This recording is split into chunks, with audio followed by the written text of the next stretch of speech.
For years, I thought I knew my place in my family. Then one moment at a wedding changed everything I believed was normal. My name is Peyton Richards.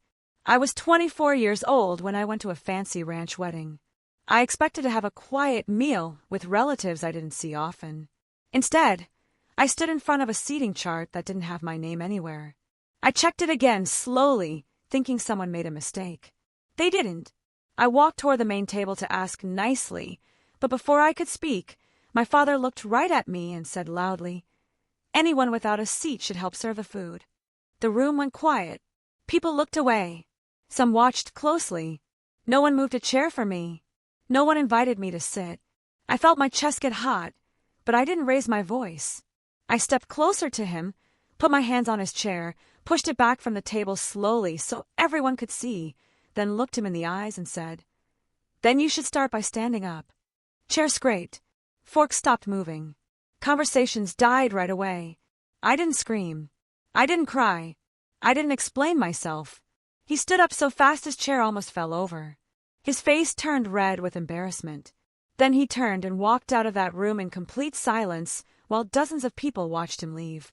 If you want to hear what happened after that moment, how the truth started coming out, who stood with me and who lost everything in the end, make sure you like this video, subscribe, and tell me in the comments what you would have done in my place. Long before this wedding was ever planned, my role in this family had already been decided without asking me. I grew up in a home where staying quiet felt safer than being honest. Certain decisions happened behind closed doors, while I learned to accept outcomes without asking questions or expecting explanations. From the outside, everything looked organized, controlled, and respectable. But inside the house, there was a quiet system where my presence was tolerated rather than valued. My father, Gregory, controlled the family's money with quiet authority. Every major decision went through him before it was allowed to happen. He never raised his voice, never appeared emotional, but his control came from being consistent in a way that took away choice without appearing mean. And over time, I learned that nothing important ever moved forward without his approval. My stepmother, Diane, came into my life with a calm smile that rarely reached her eyes. Over time, I noticed how often his opinions matched hers without him openly admitting that she influenced him. She didn't give commands in public. She planted suggestions privately, then watched while they grew into rules that shaped how our household worked. My brother Cole was invited into conversations that shaped family plans long before I was ever told those plans existed. He was asked for his input about money, gatherings, guest lists, weekend plans, and holiday obligations, while I was told afterward in short conversations that left no space for objections or participation. It became normal for me to hear decisions rather than be part of them. Family gatherings followed the same silent structure. I would notice schedules being changed without my knowledge, conversations stopping when I entered the room, invitations arriving late, or having incomplete information. There were times when relatives would mention events I had never heard about, and I stopped pretending to be surprised because honesty only made things more uncomfortable. I learned how to make myself smaller without being told directly to disappear. I learned when to speak, when to stay quiet, when to nod, when to smile, when to walk away without demanding answers. I became good at reading tension in the air, good at pretending that being left out didn't hurt, good at treating distance as normal because reacting only made things colder. My relationship with Dad slowly turned into something that only existed on the surface. We spoke politely. We stood beside each other in public. We shared space without sharing truth. There was never a direct argument because everything unspoken lived between us like a wall neither of us talked about. He didn't openly reject me, but he never pulled me closer either. There were moments when I considered speaking up, moments when I felt the words rise to my throat, but every time I imagined what would follow, I chose silence instead. Silence kept the peace. Silence kept the order. Silence made me easier to manage inside a system that had been built long before I understood what it meant to belong. Over time, I stopped expecting fairness because expecting things created disappointment. And I stopped hoping for closeness because hope created pain. By the time the wedding ever became a real event in our family, the distance had already been set. The roles had already been shaped, and I had already learned how to exist without being seen. 2 weeks before the ceremony, I started to realize that my role in the upcoming event had been quietly erased long before anyone expected me to notice. While family group chats stayed active with constant updates, my phone stayed silent except for basic reminders that said nothing about where I belonged or whether I was expected to participate. That silence wasn't accidental. It was carefully maintained. I discovered that my name was missing from the planning group after overhearing casual conversations that mentioned planning documents I had never seen. Even though I was part of the immediate family, I had no access to schedules, no way to see responsibilities, no opportunity to contribute or even review what had already been decided. Every message I sent asking simple questions received polite delays or vague answers that led nowhere. Dad held full control over the seating arrangements, treating the chart like a private item that couldn't be questioned or previewed. Whenever I asked if I could see where guests were placed, the answer was always postponed with explanations about unfinished drafts or last-minute changes. It became clear that access was being denied on purpose rather than through simple forgetfulness because other relatives were freely shown the layouts without hesitation. Diane took charge of telling the event staff to follow a private set of placement preferences that were never shared openly. I watched from a distance as workers adjusted table cards, shifted name tags, and rearranged centerpieces based on whispered instructions that went through her first. No one explained these decisions to me, even when I stood close enough to hear pieces of conversation that made it obvious I wasn't meant to be included in the process.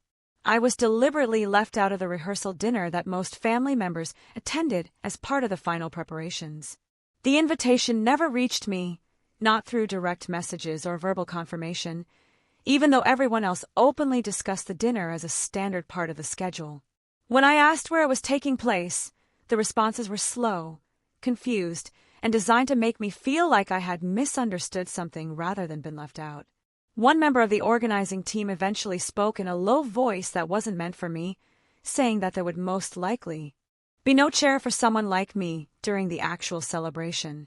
The words weren't shouted, but they stayed with me far longer than if they had been spoken loudly because they confirmed what I had already begun to suspect. I wasn't dealing with carelessness. I was witnessing a deliberate plan unfolding quietly. At that moment, I stopped giving them the benefit of doubt. I understood that this situation wasn't the result of stress or miscommunication, but a planned decision created through cooperation. I began storing details in my memory, watching body language more carefully, measuring every response, preparing myself emotionally, without letting anyone notice that I had started to see the truth. That morning started with a strange quiet that made everything feel heavier than it should have felt. I walked onto the ranch property early, dressed like everyone else, carrying the same invitation, expected to be treated like everyone else. Yet something felt wrong before anyone ever spoke to me. Guests were already moving toward the entrance tables where staff members handed out seating cards with names printed neatly on thick paper. I stepped forward, waited my turn, gave my name, then watched the staff member hesitate in a way that told me more than actual words ever could. She flipped through the stack twice, then looked at me with the kind of polite discomfort that never comes from kindness. She said she couldn't find my card. She pointed toward a side area near the service hallway and asked me to wait there until someone in charge could speak with me. I didn't argue because by then I understood arguing had never helped me inside this family. So I walked where I was told and stood next to a table meant for trays rather than people. While I stood there, I watched other guests pass through, effortlessly greeting each other, laughing, finding their names, and sitting down without a single pause. No one asked why I was standing off to the side. No one questioned why I was being separated from the flow of the morning. I felt like I had been quietly removed from the event without being formally told I didn't belong. After a few minutes, my father stepped into the main seating area with the quiet authority he always carried. He looked around the table, scanned the guests, then spoke loudly enough for everyone nearby to hear his voice. He said, "Anyone without a seat should volunteer to serve." His words landed without hesitation, without softness, without concern for how they would sound coming from a father toward his own child. He didn't glance in my direction when he said it, yet every person who heard him seemed to instinctively look at me. No one challenged what he said. No one suggested there might have been a mistake. No one asked if another seat could be found. The silence that followed his words felt organized, like everyone had agreed without speaking that this was acceptable behavior. I felt something shift inside my chest in that moment, not in a dramatic explosion, but in a slow, precise way that made my next decision feel calm instead of emotional. I walked back toward the main table where he was seated, moved past the guests who had already turned their attention away, placed my hand on the back of his chair, and pushed it away from the table. The sound was soft, but clear enough that the people closest stopped moving. I looked at him directly and said, "Then you should start by standing up." My voice stayed even because I wanted the moment to belong to clarity instead of chaos. For a few seconds, nobody said anything. My father stared at the empty space where his chair had been. His face changed slowly, moving through confusion, disbelief, anger, then something that looked like embarrassment.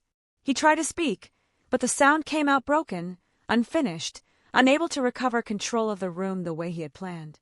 A few guests shifted in their seats, unsure whether to look at him or look away from him. He stood up so suddenly his hands shook slightly as they left the edge of the table. He looked at me, not as a parent, not as someone offering correction, but as someone who had just lost authority in front of people whose respect mattered to him more than mine ever had. He said nothing further. He turned away from the table and walked toward the exit without saying goodbye to anyone, without offering an explanation, without pretending this was part of a plan. As he left, the silence in the room stretched longer than before. Nobody tried to stop him. Nobody followed him. Nobody spoke to me. I didn't feel victorious, relieved, or triumphant. I felt clear.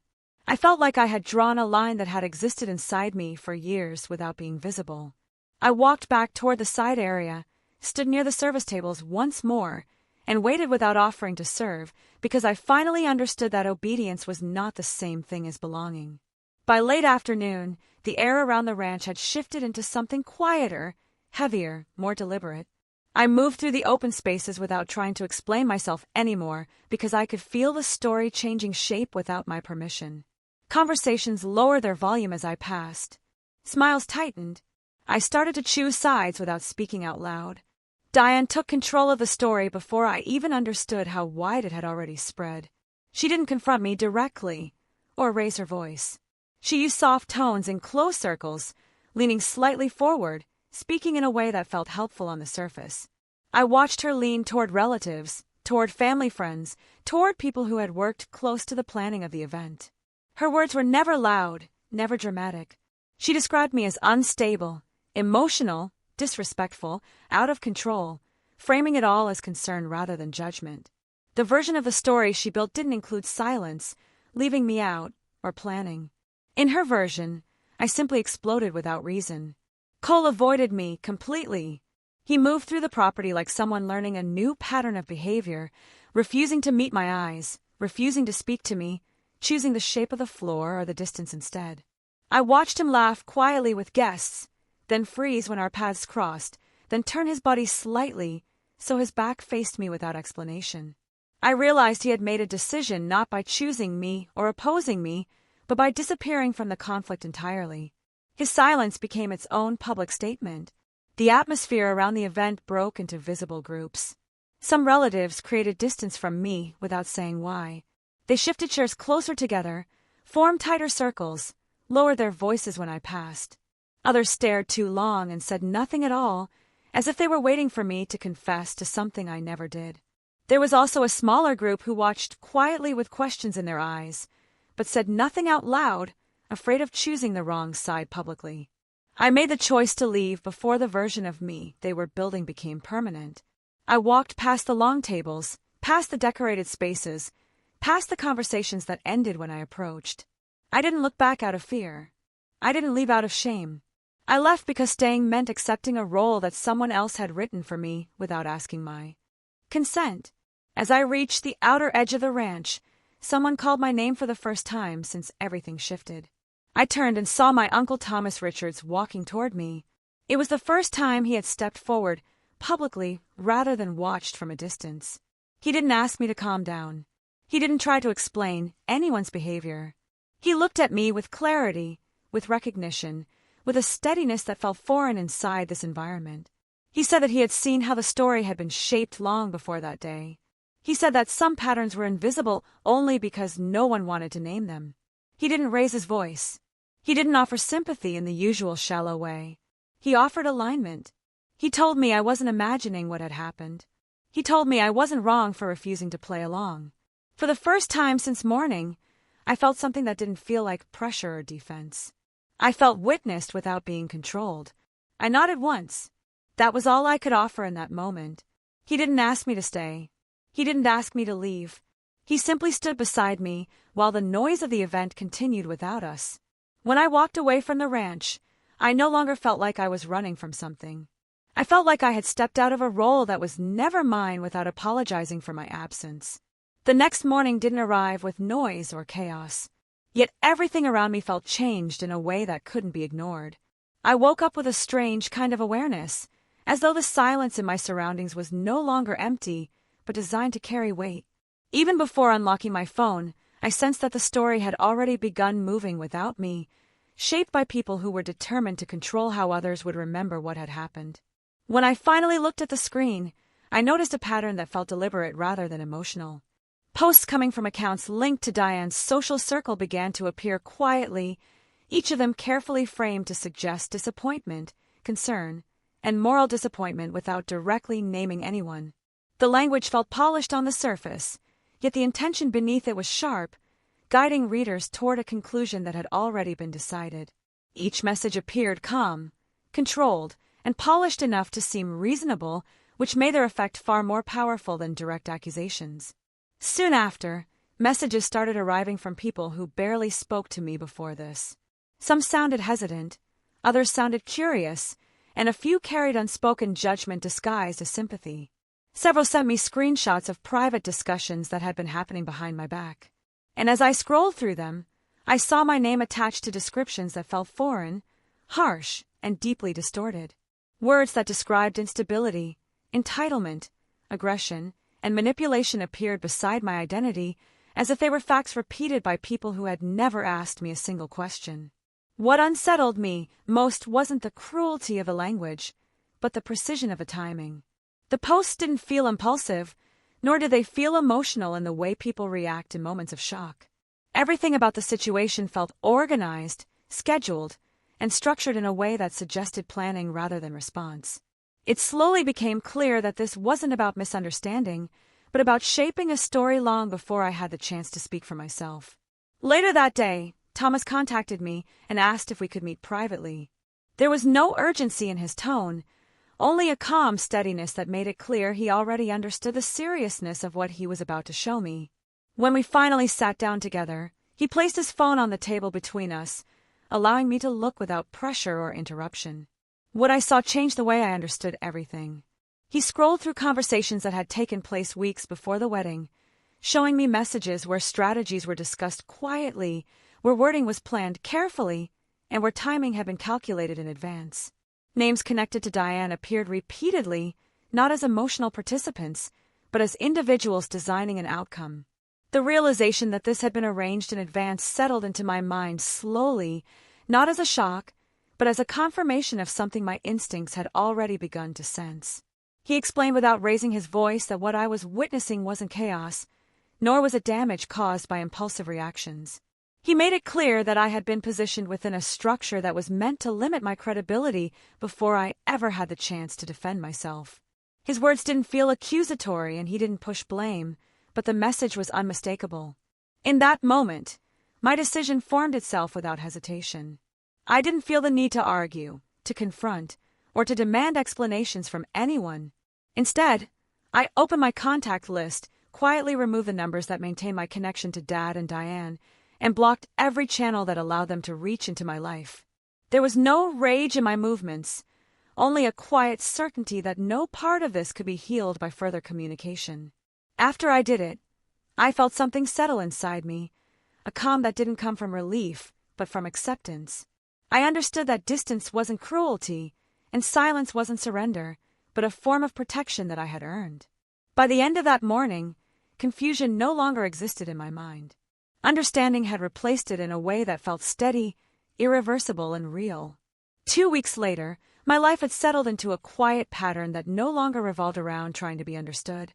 The distance I created from my family had stopped feeling temporary and started to feel structural, as if my emotional space was being rebuilt around something more stable. It was during this period of clarity that Thomas reached out to me again, not with emotion or anger, but with practicality that felt steady and protective. He told me he had spoken with someone he trusted deeply and believed I deserved the same level of professional guidance. Through him, I was connected to my lawyer, Daniel Carter, who was introduced to me as a legal advisor with extensive experience in protecting personal boundaries. From the moment I sat across from him in his office, his presence felt structured and grounded, as though he understood the weight of situations that never looked serious on paper, but felt overwhelming in real life. Daniel didn't ask questions in a way that felt invasive. He listened with a calm focus that gave me space to explain details without feeling rushed or doubted. I provided him with screenshots, timelines, names, and descriptions while he reviewed everything with a methodical rhythm that made me feel seen without being exposed. Once he formally took my case, the paperwork began to feel like a form of shelter rather than conflict. A few days later, something happened that removed any remaining hesitation I had about seeking legal protection. Dad appeared at my workplace without warning, without permission, and without any visible understanding of appropriate distance. His presence felt like pressure rather than concern, and the way he approached me made several colleagues uncomfortable enough to step in. The atmosphere shifted instantly, transforming what had been an ordinary workday into something that felt intrusive. Security was called, and soon after, local police arrived to document what they classified as unwanted contact. The officers treated the interaction with seriousness that contrasted sharply with how my family had always dismissed my discomfort. They took statements, recorded the incident, and created an official report that transformed the situation from a personal issue into a documented boundary violation. Seeing that report created felt like the quiet closure of a chapter one had never been able to end on my own terms. With that documentation in place, Daniel moved forward with the next step. He completed the formal request for a protective order with precision that reflected both confidence and care.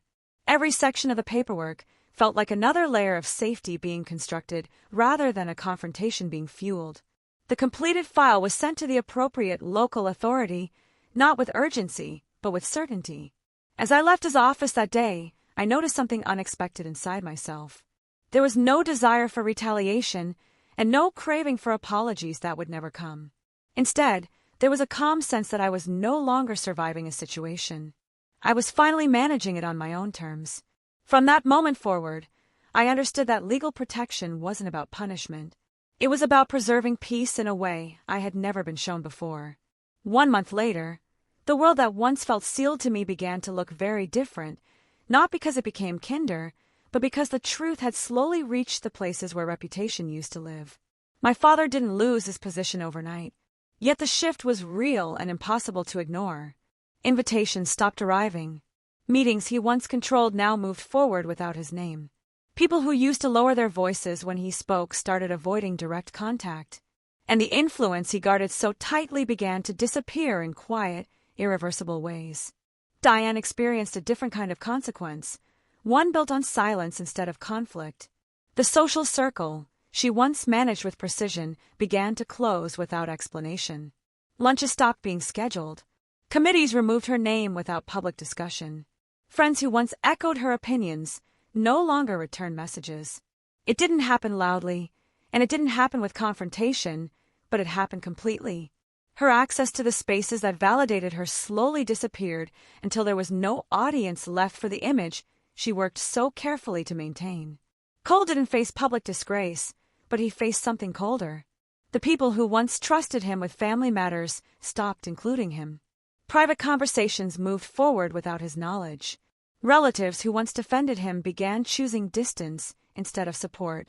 Without trust, he lost the invisible protection that had followed him for years, and he started to live on the edge of family gatherings rather than inside them. He became isolated, not because of punishment, but because no one felt safe letting him stand near decisions anymore. While their worlds were shrinking, mine was becoming quieter in a different way. I moved. I chose a new place that didn't hold memories of raised voices or silent humiliation. I changed my number. I deleted accounts that connected me to people who had learned to watch instead of protect. I removed every path that allowed unwanted access to my life. There was no dramatic announcement, no farewell, no final confrontation. There was only distance built carefully, layer by layer, until it felt real. Cutting contact completely wasn't an act of revenge. It was an act of self-respect. I learned that control doesn't always look like power. Sometimes it looks like absence. Sometimes it looks like choosing silence over explanation. Sometimes it is the quiet decision to no longer argue with people who were never listening in the first place. In creating that final distance, I didn't lose anything valuable. I protected the parts of myself that had survived far too much for far too long. The most important lesson I carried from this experience wasn't about betrayal or justice. It was about boundaries. When people show you who they are, you don't need to convince them to change. You need to decide how far they are allowed to stand from your peace. Family doesn't mean access. Love doesn't mean tolerance. Respect starts with the courage to walk away when your presence is treated like a privilege that can be taken and returned at will. If you stayed with me through this story, I want to thank you for listening with an open mind and a grounded heart. Your time matters, and so does your safety, even in emotional spaces. If my story helped you feel less alone, or helped you see a situation in your own life more clearly, then sharing this was worth it. Thank you for being here, for respecting this journey, and for remembering that your boundaries are not cruelty, they are clarity.